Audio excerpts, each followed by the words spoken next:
Bismillahirrahmanirrahim. Assalamualaikum warahmatullahi wabarakatuh. Waalaikumsalam warahmatullahi wabarakatuh. Kami dari kelompok F akan memaparkan materi tentang variabel penelitian, desain penelitian, populasi dan sampel, serta teknik sampling. Sebelumnya, kami memberikan terima kasih kepada dosen pengampu mata kuliah metodologi penelitian pendidikan, yaitu Bapak Dr. Muntari Efedil, yang telah memberikan kesempatan kepada kelompok kami untuk memaparkan materi. Sebelumnya, izinkan kami memperkenalkan diri. Saya Suci Wina Lestari dengan akhiran NIM 016 sebagai pemateri pertama. Selanjutnya rekan saya Vira Oktaria dengan akhiran NIM 018 sebagai pemateri kedua. Saya Alfira Aziza dengan akhiran NIM 020 sebagai pemateri ketiga. Saya Erwin Maulana dengan akhiran NIM 024. Saya Nisina Orang ini dengan akhiran NIM 049. Baik, langsung saja saya akan memaparkan tentang latar belakang. Nah, jadi metodologi penelitian pendidikan itu merupakan landasan utama dalam pelaksanaan suatu penelitian yang bertujuan untuk menghasilkan temuan yang valid, reliabel, dan juga dapat dipertanggungjawabkan secara ilmiah. Nah, dalam konteks penelitian pendidikan, metodologi ini berfungsi sebagai kerangka yang sistematis yang mengarahkan seluruh proses penelitian mulai dari perencanaan hingga pelaporan hasil.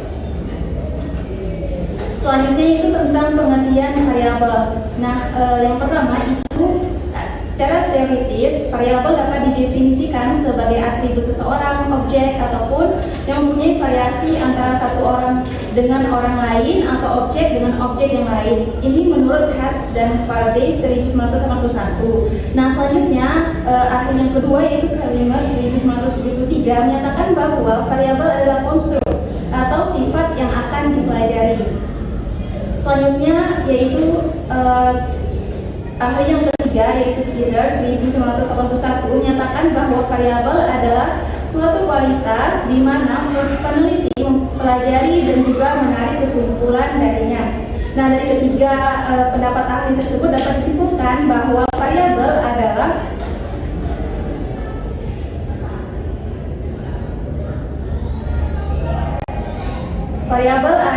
suatu atribut atau sifat atau nilai dari seorang objek atau kegiatan yang mempunyai variasi tertentu yang dapat ditetapkan oleh peneliti untuk dipelajari dan kemudian ditarik kesimpulannya. Selanjutnya yaitu materi tentang ciri-ciri variabel penelitian. Nah, yang pertama itu adalah variabel memiliki nilai yang bervariasi.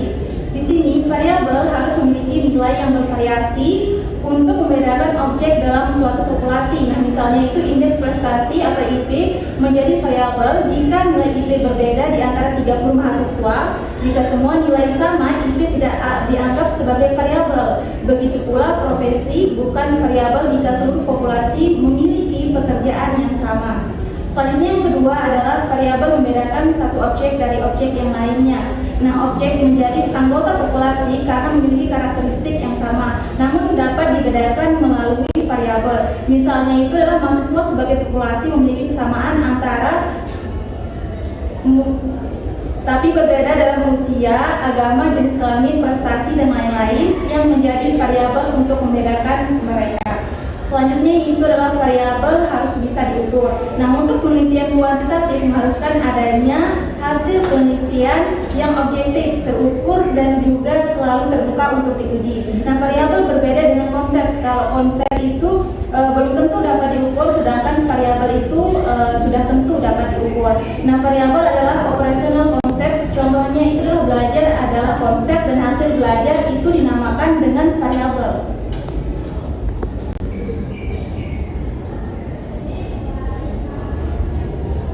Selanjutnya itu menurut Widoyoko 2012 menyatakan bahwa ciri-ciri lain yang membedakan apakah suatu variabel tersebut tergolong variabel yang baik atau yang tidak baik itu kita bisa lihat dari ciri-cirinya. Nah, yang pertama itu adalah bermanfaat untuk menyiapkan metode dan juga peralatan yang tepat serta menguji hipotesis.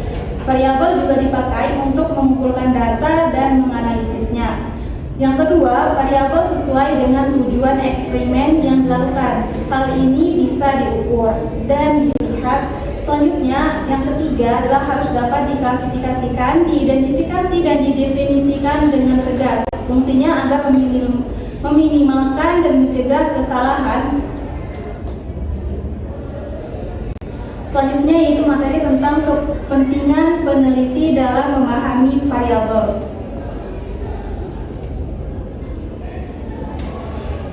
Yang pertama adalah menentukan fokus penelitian. Nah, variabel yang jelas membantu mengarahkan penelitian pada aspek spesifik yang ingin dipelajari. Nah, hal ini akan memudahkan peneliti untuk merancang metodologi dan menentukan alat pengukur yang teliti. Selanjutnya yang kedua adalah menghubungkan hipotesis dan data, di mana variabel ini memfasilitasi pengujian hipotesis. Peneliti menggunakan variabel untuk mengukur dan menguji asumsi yang diajukan dalam hipotesis. Variabel ini memainkan peran penting dalam menghubungkan hipotesis dengan pengumpulan data. Selanjutnya yang ketiga adalah mengidentifikasi hubungan antar fenomena, di mana variabel memungkinkan peneliti untuk mengidentifikasi dan juga menganalisis hubungan antara berbagai fenomena. Dalam penelitian eksperimental misalnya itu variabel bebas dimanipulasi untuk melihat pengaruhnya terhadap variabel terikat. Nah, jika variabel tidak ditentukan dengan jelas, nah hubungan antar variabel itu mungkin tidak teridentifikasi dengan baik. Selanjutnya yang keempat adalah memastikan keakuratan dan validitas penelitian. Nah, di sini penentuan variabel yang tepat membantu menjaga validitas dan juga reliabilitas penelitian. Variabel yang jelas dan terukur dapat memastikan bahwa data yang dihasilkan akurat dan juga representatif terhadap fenomena yang dipelajari. Selanjutnya yang terakhir yaitu adalah meningkatkan relevansi penelitian, di mana dengan variabel yang tepat penelitian menjadi lebih relevan dan juga dapat menjawab pertanyaan penelitian. Variabel yang sesuai dengan topik penelitian memungkinkan peneliti untuk menghasilkan temuan yang bermanfaat dan juga aplikatif. Selanjutnya beralih kepada materi tentang macam-macam variabel penelitian. Nah, menurut Sugiono 2013, menurut hubungan antara satu variabel dengan variabel yang lain itu, maka macam-macam variabel dalam penelitian itu dapat dibedakan menjadi, yang pertama itu ada variabel independen. Nah, variabel independen ini disebut juga sebagai variabel stimulus prediktor atau incidence. Nah, dalam bahasa Indonesia itu sering disebut sebagai variabel bebas. Variabel bebas adalah variabel yang mengaruhi atau yang menjadi sebab perubahannya atau timbulnya variabel dependen atau terikat. Selanjutnya yaitu variabel dependen. Nah, variabel dependen ini sering disebut sebagai variabel output kriteria konsekuen. Nah, dalam bahasa Indonesia-nya itu sering disebut sebagai variabel terikat. Nah, variabel terikat ini merupakan variabel yang dipengaruhi atau yang menjadi akibat karena adanya variabel bebas. Selanjutnya yaitu variabel moderator. Untuk variabel moderator inilah variabel yang memengaruhi atau memperkuat atau juga bisa memperlemah hubungan antara variabel independen dengan dependen. Variabel ini biasa disebut sebagai variabel independen kedua. Contohnya itu hubungan motivasi dan produktivitas kerja akan semakin kuat nah bila peranan pemimpin dalam menciptakan iklim kerja sangat baik. Nah, hubungan semakin rendah bila peranan pemimpin kurang baik dalam menciptakan iklim kerja. Selanjutnya yaitu variabel intervening. Nah, untuk variabel intervening ini variabel yang secara teoritis itu memengaruhi hubungan antara variabel independen dengan dependen. Nah, di sini variabel ini itu dapat disebut juga sebagai variabel penyela antara yang terletak di antara variabel independen dan dependen, sehingga variabel independen ini tidak langsung memengaruhi berubahnya atau timbulnya variabel dependen. Selanjutnya yaitu variabel kontrol. Variabel kontrol ini merupakan variabel yang dikendalikan atau dibuat konstan sehingga pengaruh variabel independen terhadap dependen tidak dipengaruhi oleh faktor luar yang tidak diteliti. Variabel kontrol ini sering digunakan oleh peneliti bila akan melakukan penelitian yang bersifat membandingkan. Contohnya itu dalam penelitian kita meneliti pengaruh jenis pendidikan terhadap keterampilan dan magnetik. Nah, di sini variabel independennya itu adalah pendidikan, bisa SMU dan SMK. Variabel kontrolnya itu ditetapkan yang sama, misalnya itu adalah naskah yang diketik, mesin ketik yang digunakan sama, ruang tempat magnetik sama, sehingga dengan adanya variabel kontrol tersebut, maka besarnya pengaruh jenis pendidikan terhadap keterampilan mengetik dapat diketahui lebih pasti.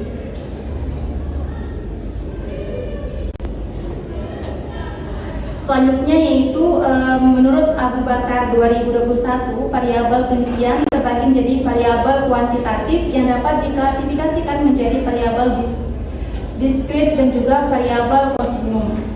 Yang pertama itu variabel diskrit, ini disebut juga variabel nominal atau variabel kategorik karena hanya dapat dikategorikan menjadi dua kutub yang berlawanan, misalnya ya atau tidak. Contohnya itu siang atau malam, bisa tidak, dan lain sebagainya. Nah, yang kedua itu adalah variabel kontinum. Ini dibagi lagi menjadi tiga, diantaranya yang pertama adalah variabel ordinal, di mana variabel ordinal ini adalah variabel yang menunjukkan tingkatan, misalnya tinggi kurang. Contohnya itu adalah pohon mangga tinggi dan pohon pisang kurang tinggi. Nah, selanjutnya yaitu variabel interval, yaitu variabel yang mempunyai jarak jika membandingkan dengan variabel lain, misalnya jarak antara Yogyakarta dan Klaten itu 30 km.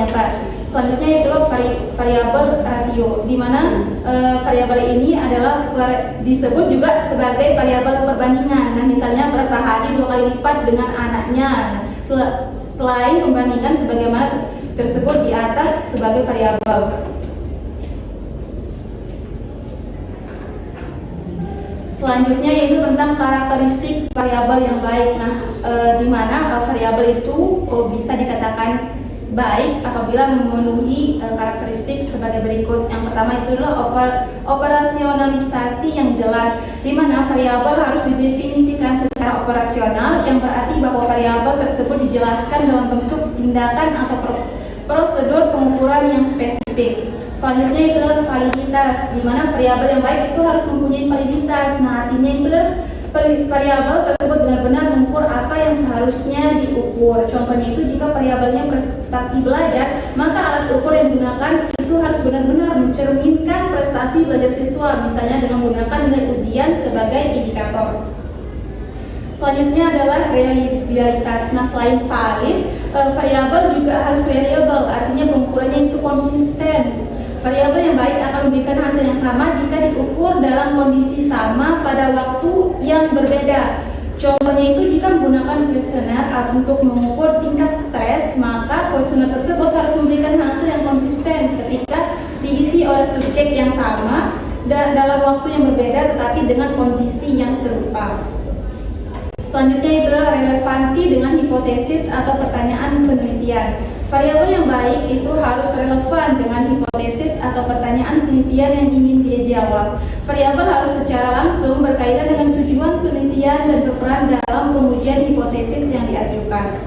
Contohnya adalah dalam penelitian tentang pengaruh gaya belajar dengan prestasi akademik. Di sini variabel itu bisa dipilih harus relevan, misalnya gaya belajar sebagai variabel bebas dan prestasi akademik itu sebagai variabel perikatnya. Selanjutnya itulah variabel itu dapat diukur atau diamati. Variabel yang baik itu harus dapat diukur dan juga diamati dengan metode yang tersedia.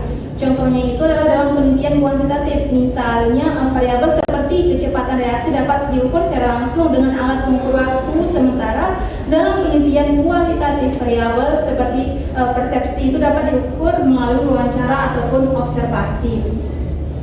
Selanjutnya yaitu fleksibilitas dan keterbatasan pengaruh faktor luar.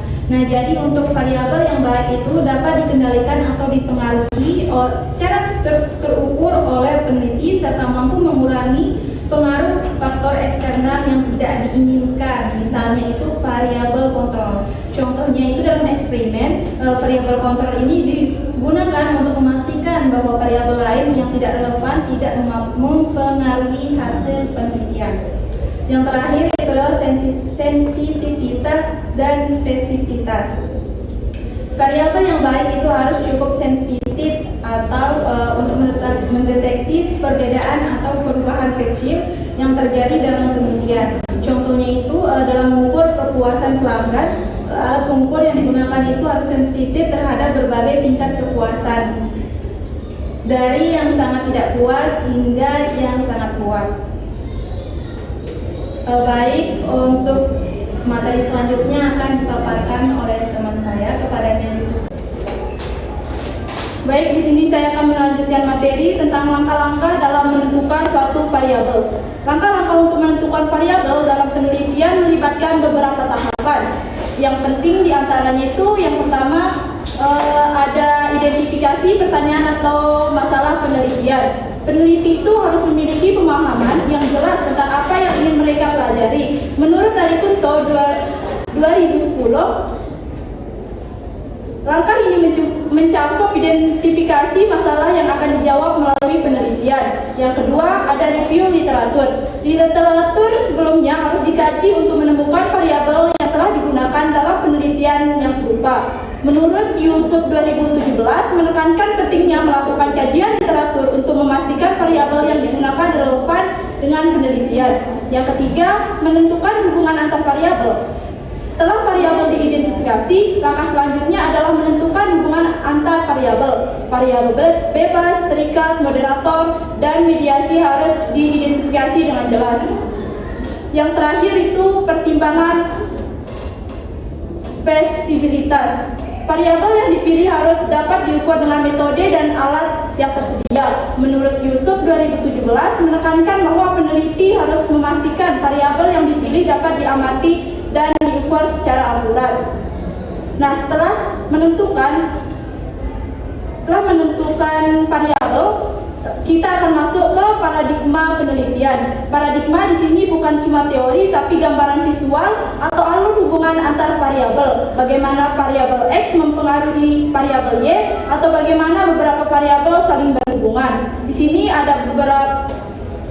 Menurut Sugiono 2013, dalam penelitian kuantitatif yang dilandasi pada suatu asumsi bahwa suatu gejala itu dapat diklasifikasikan dan hubungan gejala bersifat kausal atau sebab akibat, maka peneliti dapat melakukan penelitian dengan memfokuskan pada beberapa variabel saja. Pola hubungan antara variabel yang akan diteliti tersebut selanjutnya disebut sebagai paradigma penelitian. Jadi dapat kita simpulkan bahwa paradigma penelitian dalam hal ini dapat diartikan sebagai pola pikir yang menunjukkan hubungan antara variabel yang akan diteliti, yang sekaligus mencerminkan jenis dan jumlah rumusan masalah yang perlu dijawab melalui penelitian, teori yang digunakan untuk merumuskan hipotesis, jenis dan jumlah hipotesis, dan teknik analisis statistik yang akan digunakan.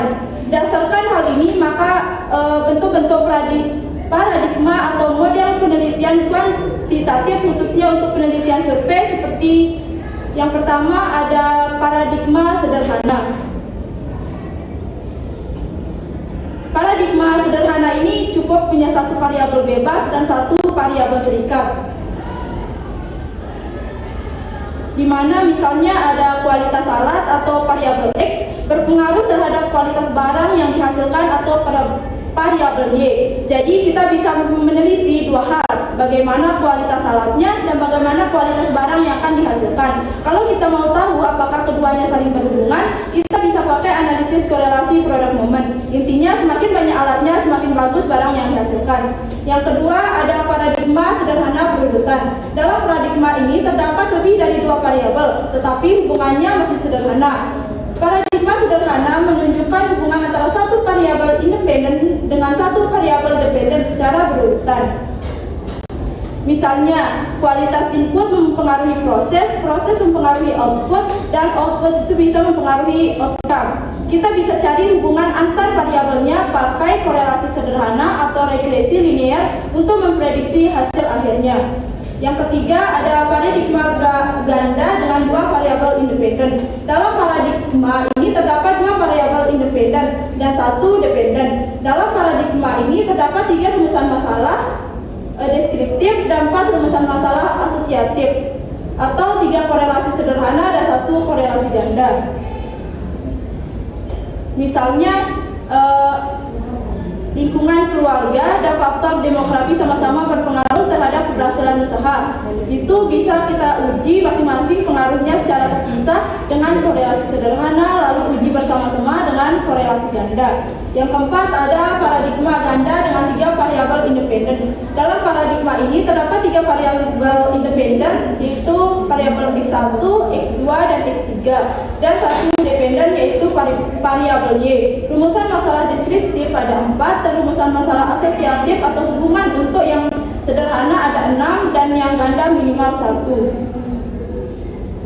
Misalnya ada kualitas mesin, gaya kepemimpinan, dan sistem kerja, semuanya bisa mempengaruhi produktivitas karyawan. Nah, kita bisa lihat hubungan antar variabel itu satu persatu dengan korelasi sederhana dan secara bersama-sama dengan korelasi ganda atau regresi. Yang kelima, ada paradigma ganda dengan 2 variabel dependen. Paradigma dengan 1 variabel independen dan 2 dependen. Untuk mencari besarnya hubungan antara variabel X dan variabel Y1 dan variabel X dengan variabel Y2 digunakan teknik korelasi sederhana. Demikian juga untuk variabel Y1 dengan variabel Y2, analisis regresi juga dapat digunakan di sini.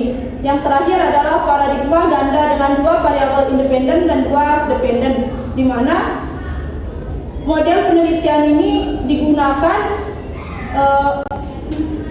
di mana terdapat 2 variabel independen atau penyebab dan 2 variabel dependen atau akibat yang hubungannya masing-masing variabel ini sudah diketahui.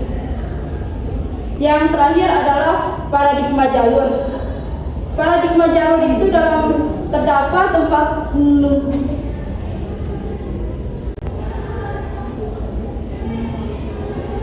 paradigma jalur ini lebih kompleks karena lebih melibatkan hubungan langsung dan tidak langsung antar variabel, di mana terdapat rumusan masalah deskriptif dan 6 rumusan masalah asosiatif. Dinamakan paradigma jalur ini karena terdapat variabel yang berfungsi sebagai jalur antara, yaitu variabel X3. Jadi semakin banyak variabel yang diteliti, semakin kompleks pula bentuk paradigma dan tekniknya.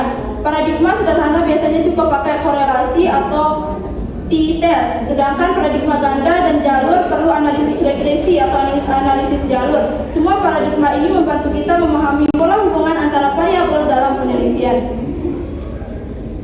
Selanjutnya, materi tentang definisi operasional, di mana definisi operasional itu adalah definisi yang didasarkan pada karakteristik yang dapat diobservasi dari apa yang sedang didefinisikan atau mengubah konsep yang berupa konstruk dengan kata yang menggambarkan perilaku atau gejala yang dapat diamati dan diuji serta ditentukan kebenarannya oleh orang lain.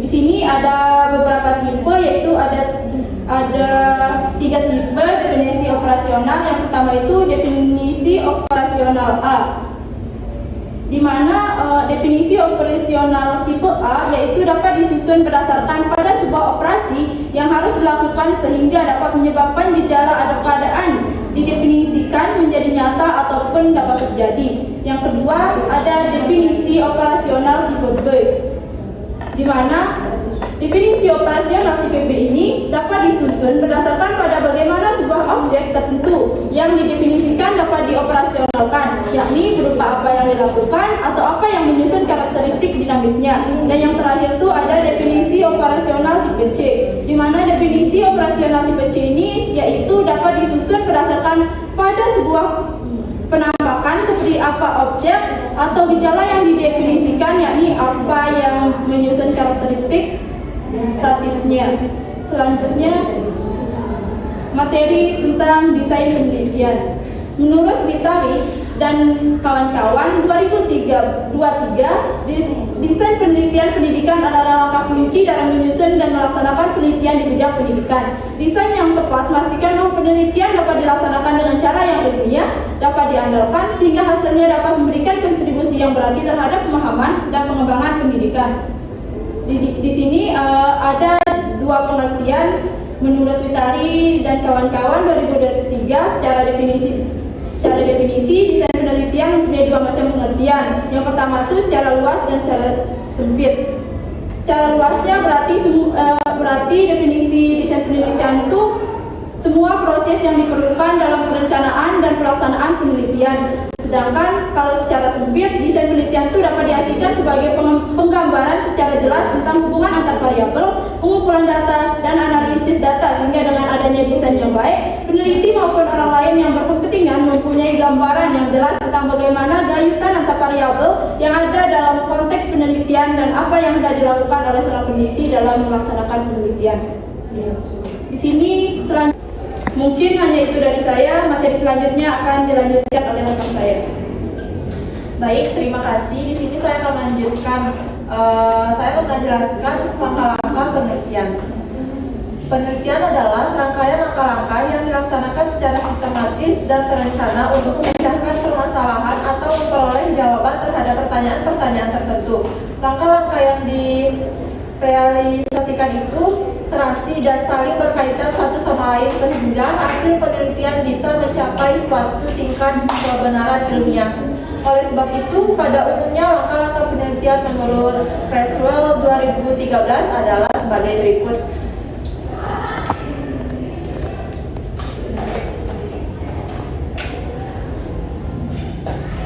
Yang pertama, identifikasi masalah, yaitu menentukan permasalahan yang akan diteliti. Yang kedua, pembatasan masalah, agar penelitian fokus dan tidak melebar. Yang ketiga, perumusan masalah, menyusun pertanyaan penelitian yang akan dijawab. Yang keempat, melakukan studi pustaka untuk memperkuat teori dan dasar penelitian. Yang kelima, merumuskan hipotesis, yaitu dugaan sementara terhadap masalah. Yang keenam, menentukan desain dan metode penelitian agar langkah penelitian terarah. Yang ketujuh, menyusun instrumen dan mengumpulkan data. Yang kedelapan, menganalisis dan menyajikan data. Yang kesembilan, menginterpretasi temuan untuk melihat makna hasil penelitian. Dan yang kesepuluh, membuat kesimpulan, implikasi, dan rekomendasi sebagai penutup dari penelitian. Kemudian, adapun menurut Kurniawan 2018 menyatakan bahwa dalam sistematika yang lain di bawah ini merupakan tahapan langkah-langkah penelitian diantaranya. Yang pertama latar belakang masalah, menjelaskan alasan pentingnya penelitian dilakukan. Yang kedua, identifikasi dan pembatasan masalah agar arah penelitiannya jelas. Yang ketiga, perumusan masalah dan tujuan penelitian untuk menentukan fokus kajian. Yang keempat, manfaat penelitian dan kerangka pemikiran yang menjelaskan dasar teoritis penelitian. Yang kelima, kajian teori dan penelitian terdahulu untuk mendukung rumusan hipotesis. Yang keenam, menentukan desain penelitian, subjek, objek, dan instrumen penelitian. Yang keempat, menentukan sumber dan teknik pengumpulan data. Yang kedelapan, menganalisis, membahas, dan menginterpretasi hasil penelitian. Dan yang kesembilan, menyusun kesimpulan, implikasi, dan rekomendasi.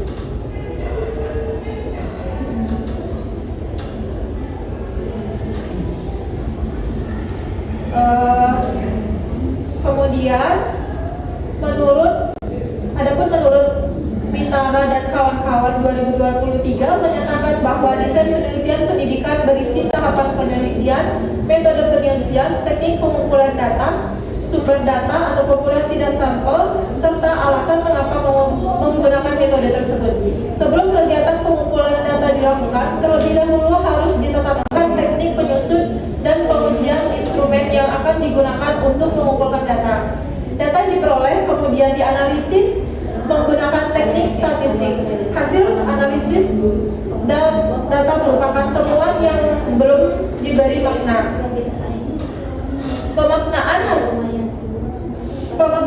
hasil analisis data dapat melalui interpretasi yang mengarah pada upaya mengatasi masalah dan menjawab pertanyaan penelitian. Dalam tahapan ini dikemukakan tentang penerimaan atau penolakan hipotesis. Interpretasi dibuat dengan melihat hubungan antara temuan yang satu dengan temuan yang lainnya. Bagian simpulan merupakan Generalisis hasil dari interpretasi terhadap simpulan yang diperoleh, diciptakanlah implikasi dan rekomendasi serta saran dalam pemanfaatan hasil penelitian. Kemudian terdapat 4 langkah pokok metode ilmiah yang akan mendasari langkah-langkah penelitian, yaitu yang pertama merumuskan masalah, yaitu mengajukan pertanyaan untuk dicari jawabannya. Tanpa adanya masalah, tidak akan terjadi penelitian karena penelitian dilakukan untuk memecahkan masalah. Rumusan masalah penelitian pada umumnya diajukan dalam bentuk paragraf. Baik, selanjutnya populasi. Menurut Margono 2004, populasi adalah keseluruhan objek penelitian yang terdiri dari manusia, benda-benda, hewan, tumbuh-tumbuhan, gejala-gejala, nilai tes atau peristiwa-peristiwa sebagai sumber data yang memiliki karakteristik tertentu di dalam suatu penelitian. Kemudian menurut Hardani 2020, populasi dalam setiap penelitian harus disebutkan secara tersurat, yaitu dengan besarnya anggota populasi serta wilayah penelitian yang menjadi cakupan. Tujuan diadakannya populasi ialah agar kita dapat menentukan besarnya anggota sampel yang diambil dari anggota populasi dan membatasi berlakunya daerah generalisasi. Namun penelitian yang menggunakan seluruh anggota populasinya disebut sampel total atau sensus. Misalnya kita ingin melakukan penelitian tentang gaya kepemimpinan Direktur A, maka kepemimpinan itu merupakan sampel dari semua karakteristik yang dimiliki oleh Direktur A. Mungkin sekian yang dapat saya sampaikan. Materi selanjutnya akan dibacakan oleh rekan saya. Baik, materi selanjutnya yaitu tentang sampel. Sampel adalah sebagian anggota populasi yang diambil dengan menggunakan teknik pengambilan sampling. Sampel adalah bagian dari jumlah dan karakteristik yang dimiliki oleh populasi tersebut. Bila populasi besar dan penelitian tidak mungkin mempelajari semua yang ada pada populasi, misalnya karena keterbatasan dana, tenaga, dan waktu, maka penelitian dapat menggunakan sampel yang diambil dari populasi itu. Menurut Hardani tahun 2020, beberapa kriteria yang perlu diperhatikan dalam pengambilan sampel yaitu yang pertama ada penelitian perlu menentukan dulu daerah generalisasinya. Banyak penelitian menurun mutunya karena generalisasi kesimpulannya terlalu luas dan menganggap sampel yang dipilihnya sudah melewati populasi. Selanjutnya, yang kedua ada berilah batas-batas yang tegas pada sifat-sifat populasi. Nah, populasi tidak harus manusia, karena populasi dapat pula berupa benda-benda lainnya. Semua benda-benda yang akan dijadikan populasi harus ditegaskan batas-batas karakteristiknya, sehingga dapat menghindari kekaburan atau kebingungan. Selanjutnya yang ketiga, yaitu yang perlu diperhatikan, tentukan sumber-sumber informasi tentang populasi. Ada beberapa sumber informasi yang dapat memberikan petunjuk tentang karakteristik suatu populasi. Misalnya didapatkan dari dokumen-dokumen. Selanjutnya yang perlu diperhatikan yaitu pilihlah teknik sampling dan hitunglah besar anggota sampel yang sesuai dengan tujuan penelitian. Selanjutnya ada presisi yang dikehendaki dari penelitian. Nah, makin tinggi presisi atau ketepatan yang dikehendaki, makin besar jumlah sampel yang harus diambil. Jadi sampel yang besar cenderung memberikan penduga yang lebih mendekati nilai sesungguhnya atau true value. Selanjutnya tentang penentuan ukuran sampel. Nah, ukuran sampel atau sample size adalah banyaknya individu, subjek atau elemen dari populasi yang diambil sebagai sampel. Menentukan ukuran sampel dalam penelitian kuantitatif dan kualitatif merupakan proses yang krusial dan dalam desain penelitian, karena ukuran sampel yang tepat dapat meningkatkan keandalan dan validitas hasil penelitian. Namun kedua pendekatan ini memiliki perbedaan mendasar dalam menentukan ukuran sampel yang optimal, baik itu dari segi filosofi maupun teknik. Pada penelitian kuantitatif,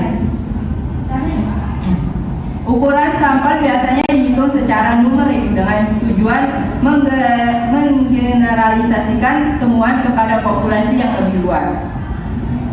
Pendekatan kuantitatif itu lebih bersifat objektif dan terutama untuk mengurangi kesalahan tipe 1 atau false positif dan tipe 2 atau false negatif. Kesalahan tipe 1 terjadi ketika penelitian secara keliru menolak hipotesis 0 atau H0 dan sebenarnya yang sebenarnya itu benar. Sedangkan kesalahan tipe 2 itu terjadi ketika peneliti menolak hipotesis alternatif atau H1-nya yang seharusnya diterima. Oleh karena itu, penentuan ukuran sampel dalam penelitian kuantitatif harus dilakukan dengan cermat agar hasil penelitian dapat dipercaya dan diterapkan pada populasi yang lebih luas. Nah, teknik-teknik untuk menghitung besarnya anggota sampel itu secara umum ada dua, yaitu yang pertama yaitu besar sampel penelitian deskriptif dan analitik. Yang pertama, besar sampel penelitian deskriptif itu dibagi dua lagi, yaitu yang pertama ada studi proporsional dan studi mean. Yang pertama itu ada studi proporsi. Studi proporsi yaitu perhitungan besaran anggota sampel dengan menggunakan cara proporsi dan dapat menggunakan sejumlah rumus, yaitu salah satunya seperti yang ada di slide. N sama dengan Z kuadrat A dikali P dikali 1 min P dibagi E2 E kuadrat, di mana P itu adalah proporsi dan N itu adalah sampel, sedangkan E itu adalah presisi. Selanjutnya ada teknik yang kedua, yaitu studi mean. Untuk studi mean atau nilai rata-rata, maka rumus yang dapat digunakan yaitu N sama dengan ZA kuadrat dikali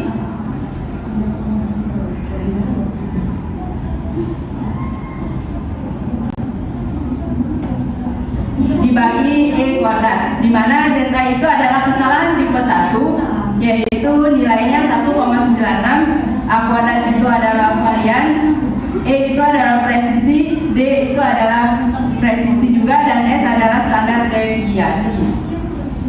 Selanjutnya yaitu yang kedua, besar sampel analitik. Nah, besar sampel penelitian analitik juga dibagi menjadi dua, yaitu dua populasi independen atau mean dan dua populasi perpasangan. Dalam penelitian analitik memerlukan perhitungan sampel yang akurat.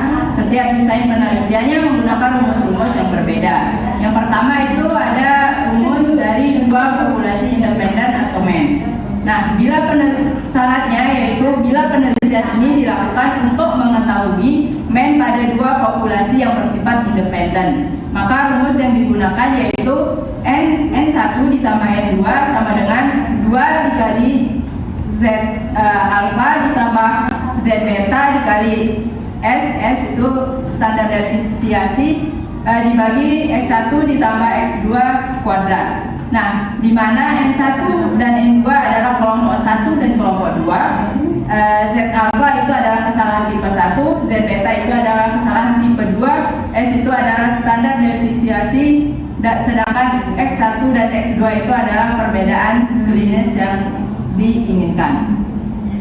Kemudian yang kedua itu adalah dua populasi berpasangan. Nah, rumus yang digunakan yaitu N sama dengan Z alpha ditambah Z beta dikali SD per D, di mana N itu adalah besar sampel, ZA adalah kesalahan tipe, Z alpha adalah kesalahan tipe 1, Z beta adalah kesalahan tipe 2, SD adalah simpangan baku dari rerataan selisih, atau itu biasa didapatkan dari pustaka, dan D itu adalah selisih mean dua kelompok yang bermakna. Selanjutnya kemudian ada rumus-rumus dalam pengambilan sampel penelitian. Nah, menurut Subaktiasa pada tahun 2024, beberapa rumus umum sampel dalam penelitian kuantitatif antara lain yaitu ada rumus Slovin, ada rumus Krejci dan Morgan, rumus Isaac dan Michael. Kemudian ada rumus Cochrane dan rumus Warwick dan Lineage. Yang pertama itu ada rumus Craigie dan Morgan. Nah, sebelum itu ada rumus Slovin. Nah, rumus Slovin itu sering digunakan karena kesederhanaannya. Namun terdapat kriteria terkait keakuratan dan validitas hasil yang dihasilkan dari rumus Slovin. Kemudian ada rumus yang kedua, yaitu rumus Craigie dan Morgan, di mana rumusnya yaitu N sama dengan X kuadrat N P dikali 1 min P dibagi N min 1 dikali D kuadrat ditambah X kuadrat P dikali 1 min P, di mana N itu adalah ukuran sampel, N itu adalah ukuran populasi, X kuadrat adalah nilai C kuadrat, yang dimana tingkat kesalahannya itu 1%, itu sama dengan 6,634, 5% itu 3,841, dan 10% itu adalah 2,076. Selanjutnya P itu adalah proporsi populasi yang dimana nilainya adalah 0,5. Kemudian D itu adalah galat pendugaan yang dimana nilainya 0,001, 0,05 atau 0,1. Dimana rumus Craigie dan Morgan ini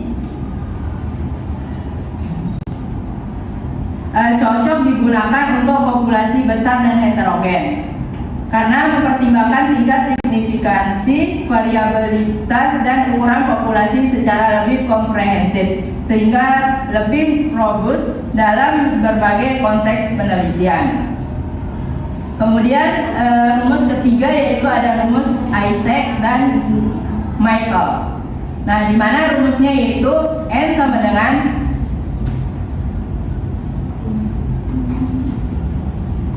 nilai C kuadrat dikali N dikali P dikali Q dibagi D kuadrat, di mana D kuadrat dikali N min 1 ditambah nilai C kuadrat P dikali Q, di mana itu N itu adalah ukuran sampel, N itu adalah ukuran populasi, P itu adalah peluang besar yang nilainya 0,5, dan Q itu adalah peluang salah juga nilainya 0,5, dan G itu adalah galat pendugaan di mana nilainya itu 0,001, 0,05 atau 0,1. Di mana rumus Isaac dan Michael ini sama seperti rumus Craigie dan Morgan itu adalah cocok digunakan untuk populasi yang besar dan heterogen. Selanjutnya ada rumus Cochrane. Rumus Cochrane ini adalah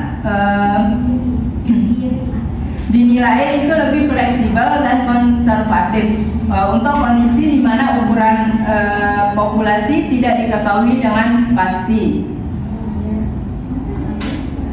Untuk penelitian yang lebih kompleks seperti penelitian multivariat yang melibatkan model struktural seperti partial less structural equation modeling atau PLS-SEM, metode inverse score dapat memberikan estimasi untuk sampel yang lebih akurat. Nah, di mana rumus dari rumus Cochrane itu sendiri adalah N sama dengan Z kuadrat dikali P dikali Q dibagi E kuadrat, di mana N itu adalah ukuran sampel, Z itu adalah nilai tingkat kepercayaan yang nilainya itu kalau 90 sekitar 1,65, 95% itu sekitar 1,96, dan 99% itu nilainya sekitar 2,58.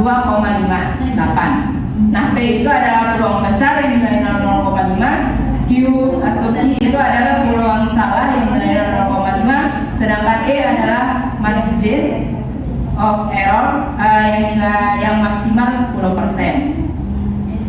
Nah, perhitungan dengan menggunakan pendekatan Cochrane akan memberikan ukuran sampel minimal yang dapat digunakan dalam penelitian.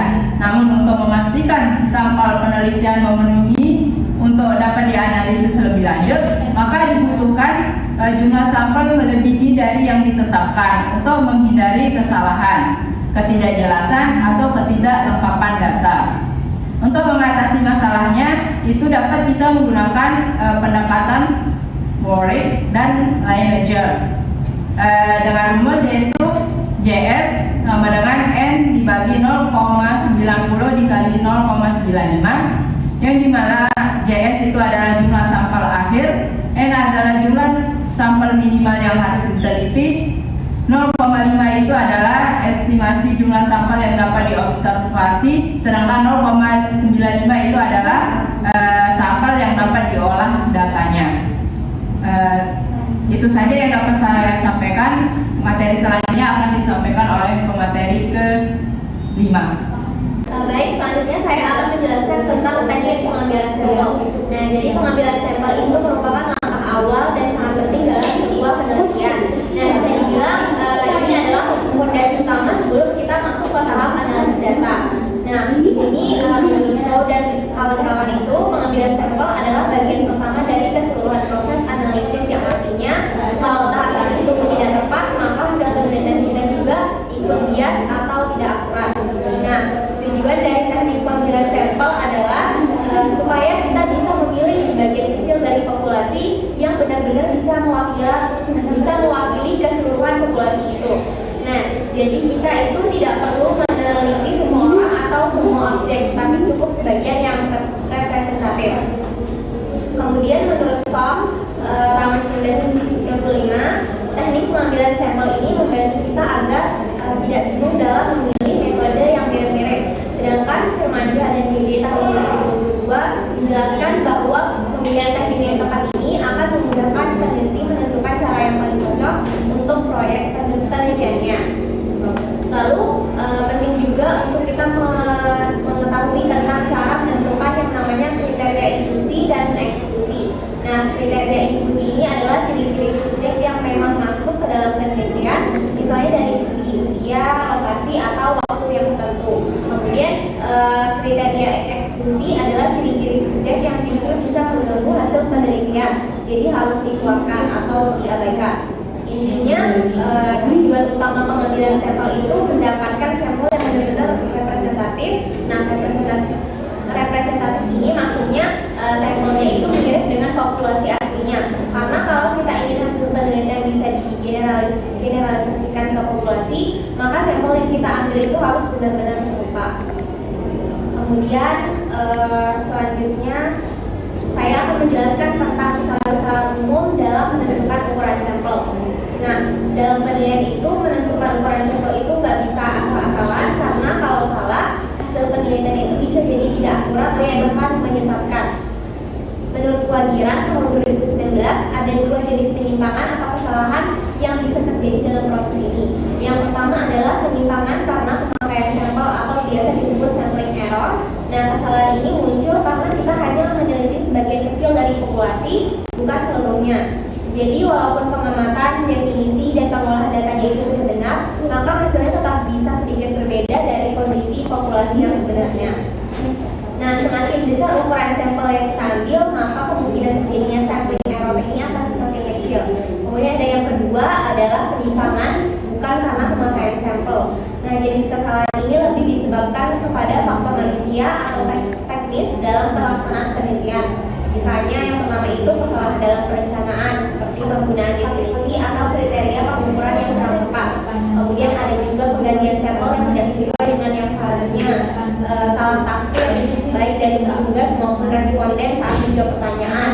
Kemudian responden itu sengaja memberikan jawaban yang salah atau kesalahan dalam proses pengolahan data.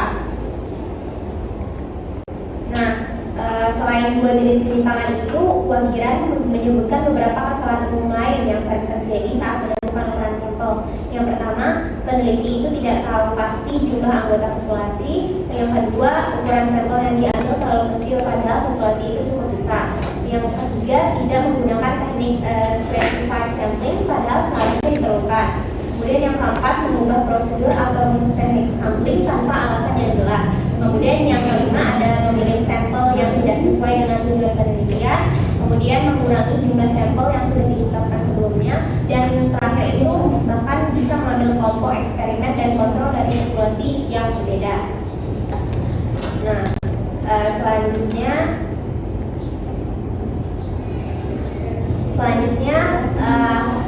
akan dijelaskan tentang teknik sampling itu sendiri. Nah, secara sederhana, teknik sampling adalah cara untuk menentukan sampel yang akan dijadikan sumber data penelitian dengan memperhatikan sifat dan penyebaran populasi supaya sampel yang kita ambil itu benar-benar bisa mewakili keseluruhan populasi.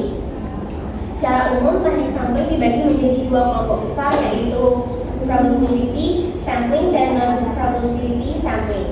Nah, saya jelaskan satu-satu ya. Nah, yang pertama itu probability sampling. Yang ini tuh memberikan peluang yang sama bagi setiap anggota populasi untuk dipilih menjadi sampel.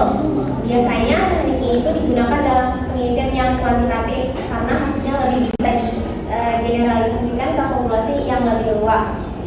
Ada 4 jenis teknik ini, yaitu yang pertama ada simple random sampling. Nah, teknik ini berarti setiap anggota populasi itu memiliki kesempatan yang sama dan bebas untuk terpilih gitu. Biasanya dilakukan dengan cara undian atau lotre, jadi semua nama itu dikocok dan diambil secara acak. Kemudian yang kedua itu tekniknya ada proportionate stratified sampling. Nah, teknik ini digunakan kalau populasi bersifat heterogen atau terdiri dari kelompok yang bertingkat, misalnya pegawai negeri, mahasiswa, dan petani.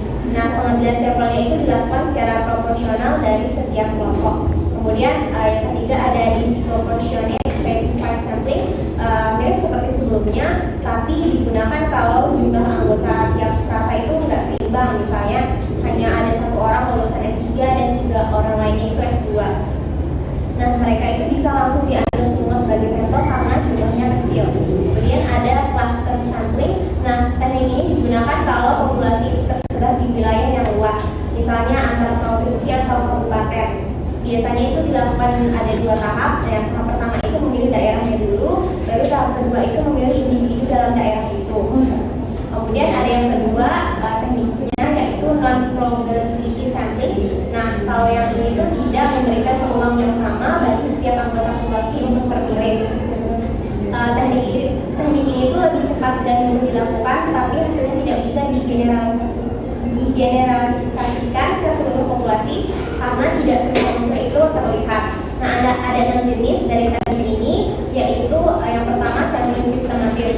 Nah, anggota populasi ini diberi nomor urut lalu diambil dengan pola tertentu, misalnya nomor genap saja atau pelipatan yang tertentu. Kemudian ada sampling insidental. Nah, sampel ini diambil berdasarkan kebetulan yang ditemui, misalnya peneliti itu mewawancarai siapapun pasien yang kebetulan datang ke puskesmas. Jadi cara ini tuh mudah dan murah, tapi hasilnya kurang representatif. Kemudian yang ketiga ada sampling persuasif. Sampel ini dipilih secara sengaja berdasarkan tujuan penelitian. Contohnya kalau misalnya meneliti kualitas jagung, maka respondennya adalah orang yang ahli di bidang pertanian. Kemudian yang keempat ada sampling kuota. Peneliti itu menentukan jumlah kuota responden dengan ciri-ciri yang tertentu. Misalnya harus ada 800 orang responden. Kalau misalnya belum tercapai, maka penelitian belum bisa dianggap selesai. Kemudian yang kelima ada sampling jenuh. Digunakan kalau jumlah populasi itu kecil, misalnya kurang dari 30 orang. Semua anggota populasi itu dijadikan sampel, biasanya digunakan kalau ingin hasil yang sangat akurat. Yang terakhir ada snowball sampling. Teknik ini digunakan untuk meneliti kelompok yang saling mengenal, awalnya dari 1 atau 2 orang, lalu berkembang karena responden itu merekomendasikan orang lain yang lebih paham. Nah, itu saja yang bisa saya sampaikan.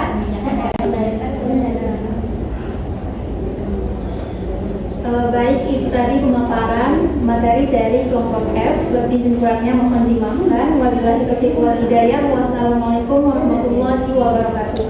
Waalaikumsalam warahmatullahi wabarakatuh.